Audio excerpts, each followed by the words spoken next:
உங்களுடைய அரசுடைய கவனத்திற்கு கொண்டு வர்றோம். அதற்கு பிறகு நீங்க பதில் சொல்லுங்க. நான் என்ன சொல்றேன், கவனத்துக்கே கொண்டு வராம நீங்களே எல்லாத்துக்கும் பதில் சொல்லுங்க. நான் எதுக்கு சட்டமன்றத்துக்கு வரணும்? சில நிகழ்வு உட்காருங்க. சில நிகழ்வுகளில் நான் விளக்கம் சொல்லிடுறேன். சில நிகழ்வுகளில் அரசே தங்களுக்கு தெரிந்திருக்கிற தகவல்களை முன்கூட்டியே உங்கள் அனைவருக்கும் மக்களுக்கும் தெரிவிக்கிற விதத்தில் என்ன தவறு இருக்கிறது? அதுக்குரிய இருங்க சார். அதே பொருள் இல்லை, இருங்க.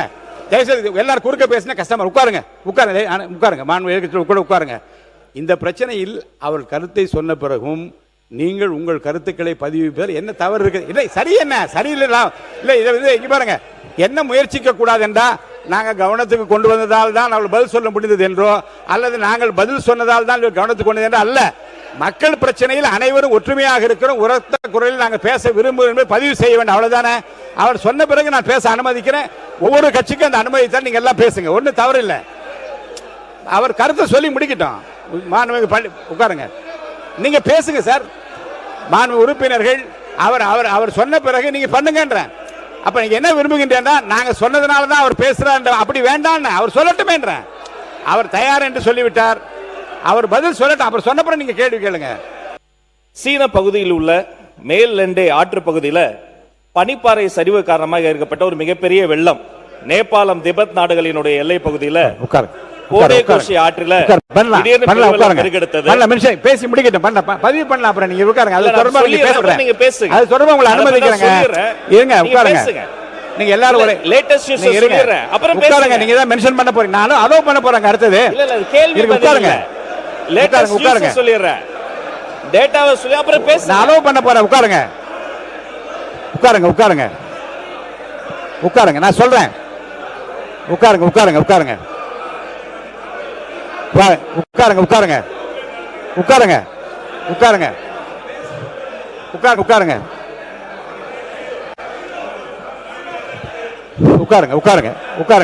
இல்ல, நான் சொல்லி முடிக்கிறேன்.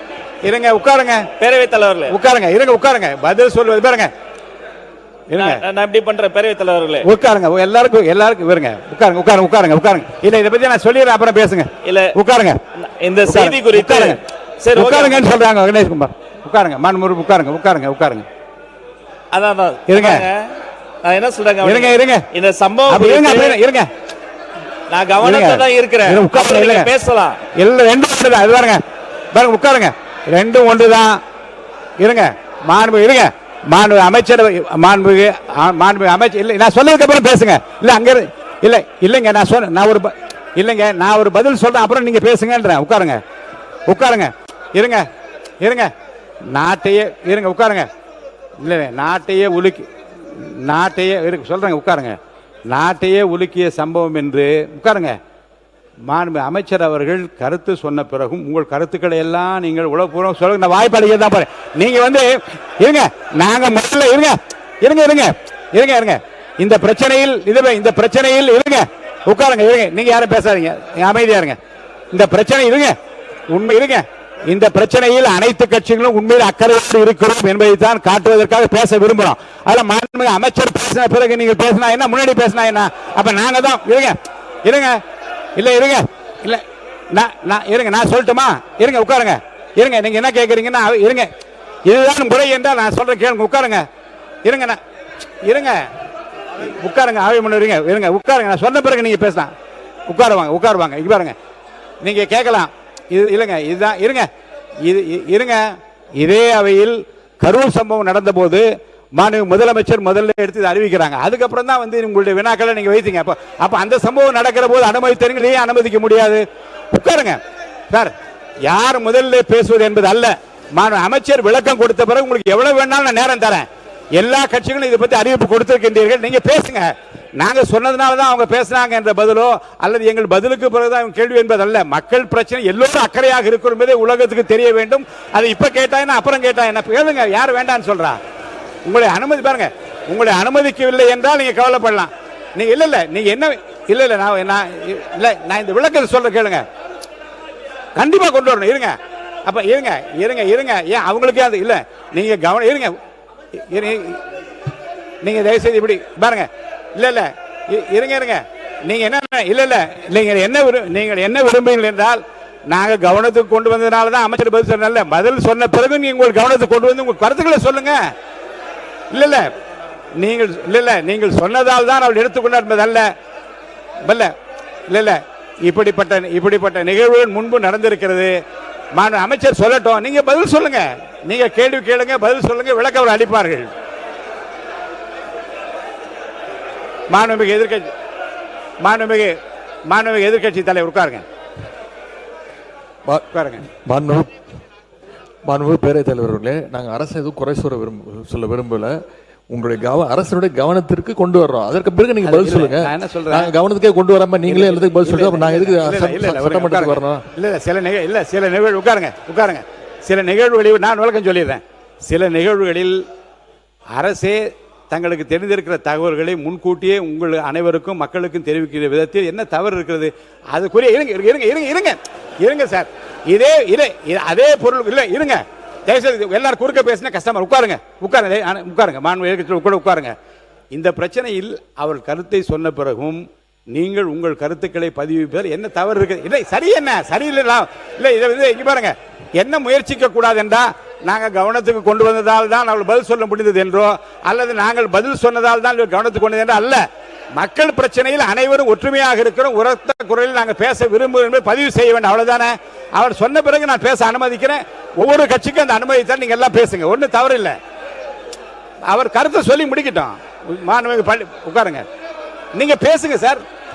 மாண்புமிகு உறுப்பினர்கள் அவர் சொன்ன பிறகு நீங்க பண்ணுங்கன்ற. அப்ப நீங்க என்ன விரும்புகின்றா, நாங்க சொன்னதுனால தான் அவர் பேசுறார், அப்படி வேண்டாம், அவர் சொல்லட்டுமே. அவர் தயார் என்று சொல்லிவிட்டார். அவர் பதில் சொல்லட்டும். அப்புறம் சொன்ன பிறகு நீங்க கேள்வி கேளுங்க.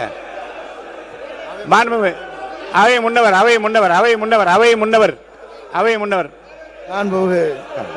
முன்னவர் பேசுங்க. மாண்புமிகு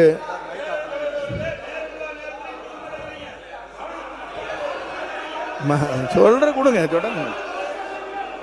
சொல்ற மாண்புமிகு பேரவைத் தலைவர் அவர்களே, மாண்புமிகு பள்ளிக்கல்வித்துறை அமைச்சர் அவர்கள், இருங்க நான் சொல்லி முடிக்கிறதுக்கு கொஞ்சம் ஒரு 2 செகண்ட். இல்லை நான் சொல்றேன். இல்லை அவர் இல்லை நான் சொல்ல வரேன்னு சொல்ல வரைக்கும் ஒரு ப்ளீஸ். எந்த மரபை யாரும் மாற்றலைங்க. மரபு மாற்றப்படவில்லை.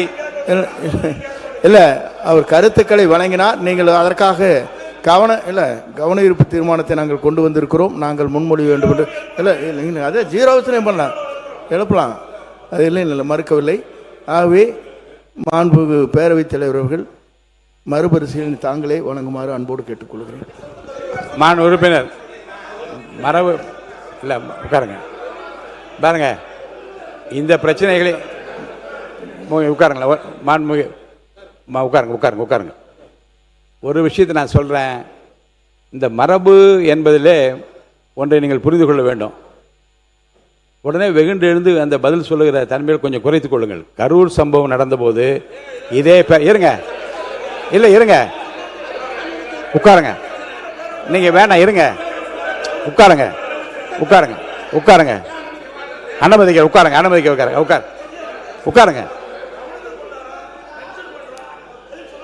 உட்காருங்க. நான் சொல்லிடுறேன்.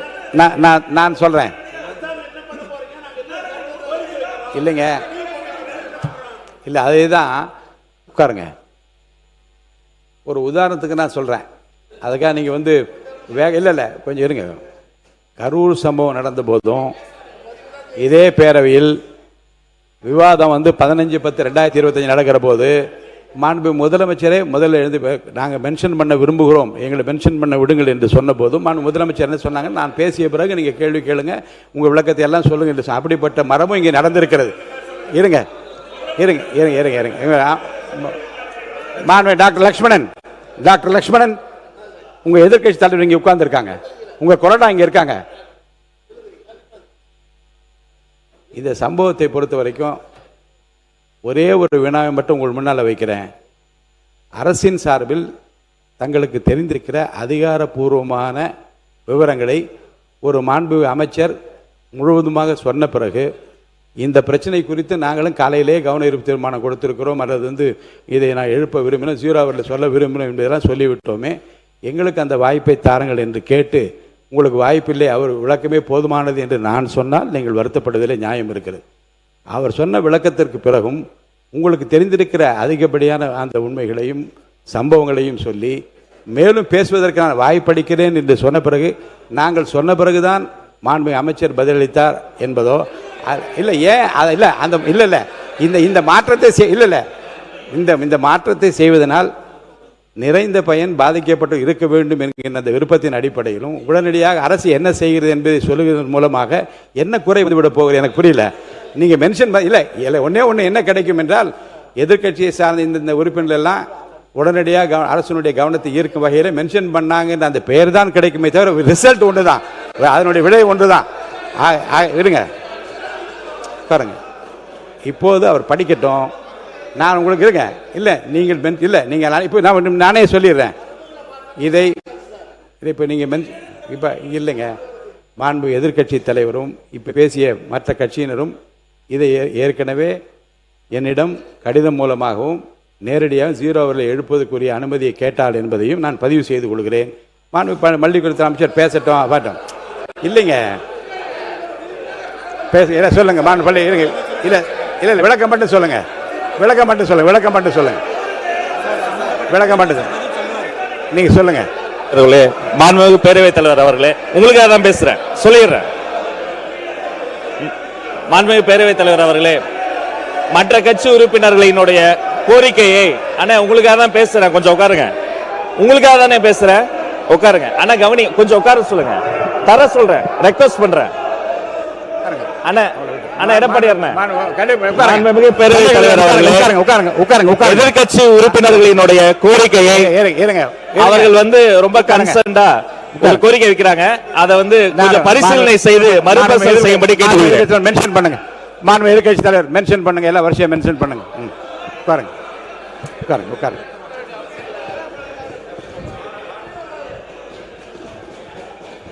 பேரவைத் தலைவர் அவர்களே, இல்லை ஒன்று படிச்சிடுறேன். சிறப்பு கவன ஈர்ப்பு. தமிழ்நாட்டிலிருந்து நேபாளத்திற்கு சுற்றுலா சென்றவர்கள் வெள்ளத்தில் சிக்கியது குறித்து விழி 55 கீழ் அறிவிப்புகளை கீழ்காண உறுப்பினர் கொடுத்துள்ளார்கள். திருவாளர்கள் ஏவா வேலு அவர்கள், மாநில உறுப்பினர் கார்த்திகேயன், மாநில உறுப்பினர் சி.வே. கணேசன் அவர்கள், மாநில உறுப்பினர் தமிழ் அன்சாரி அவர்கள், மாநில உறுப்பினர் ஜவஹர்லா அவர்கள், மாநில உறுப்பினர் எடப்பாடி கே. பழனிசாமி அவர்கள், மாநில உறுப்பினர் அக்ரி எஸ்.எஸ். கிருஷ்ணமூர்த்தி அவர்கள், மாநில உறுப்பினர் கே. சிவகுமார் அவர்கள், மாநில உறுப்பினர் ஆர். செல்லசுவாமி அவர்கள், திருமதி லதா அவர்கள், மாநில உறுப்பினர் டி. ராமச்சந்திரன், மாநில உறுப்பினர் மாரிமுத்து அவர்கள். இப்பொருள் குறித்து கட்சிக்கு ஒருவர் என்னை சுருக்கமாக அரசின் கவனத்தை ஈர்த்து அமர்வது என்று கேட்டுக்கொள்கிறேன்.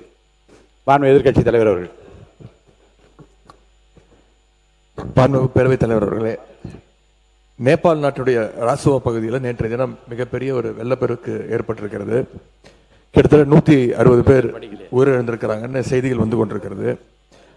அங்கே 750 பேரை காணவில்லை என்றும் செய்திகள் வருகிறது.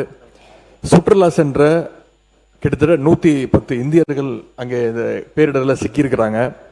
குறிப்பாக தமிழ்நாட்டுடைய பல்வேறு மாவட்டங்களைச் சேர்ந்த 40க்கும் மேற்பட்ட தமிழ் மக்கள் சிக்கியிருப்பதாக செய்திகள் தொடர்ந்த வண்ணம் வருகின்றது. நேபாள் சென்ற குடும்ப உறுப்பினர்களை தொடர்பு கொள்ள முடியலன்னு இங்க இருக்கக்கூடிய அவங்களுடைய குடும்பத்தினர் மிகுந்த பதட்டத்திலையும் அச்சத்திலையும் இருக்கிறாங்க. இந்த சம்பவத்தில் எத்தனை தமிழர்கள் சிக்கியிருக்காங்க, அதில் எத்தனை பேர் நாம் மீட்டெடுத்திருக்கிறோம்.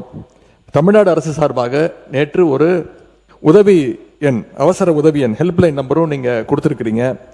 அரசு அறிவித்த அந்த ஹெல்ப்லைன் நம்பர்களுக்கு இதுவரைக்கும் எத்தனை அழைப்புகள் வந்திருக்கிறது, அந்த அழைப்புகள் தொடர்பாக என்ன மேல் நடவடிக்கைகள் எடுக்கப்பட்டிருக்கிறது. இந்த நிலைமையில் தமிழர்களை பத்திரமா மீட்டுட்டு வர்றதுக்கு தமிழக அரசு சார்பாக ஒரு சிறப்பு அதிகாரியை, ஒரு ஸ்பெஷல் ஆஃபீஸரை இந்த அரசு நியமிச்சிருக்கிறதா, அவங்க நேபாள் போறதற்கான திட்டங்கள் எதுவும் இருக்கிறதா, மேலும் இந்த பெருவெள்ளத்தில் சென்னை நீதிமன்ற ஓய்வு பெற்ற நீதிபதி திரு சிவஞானம் அவர்கள் பாதிக்கப்பட்டிருக்கார் என்ற செய்திகள் வந்துகிட்டு இருக்கிறது.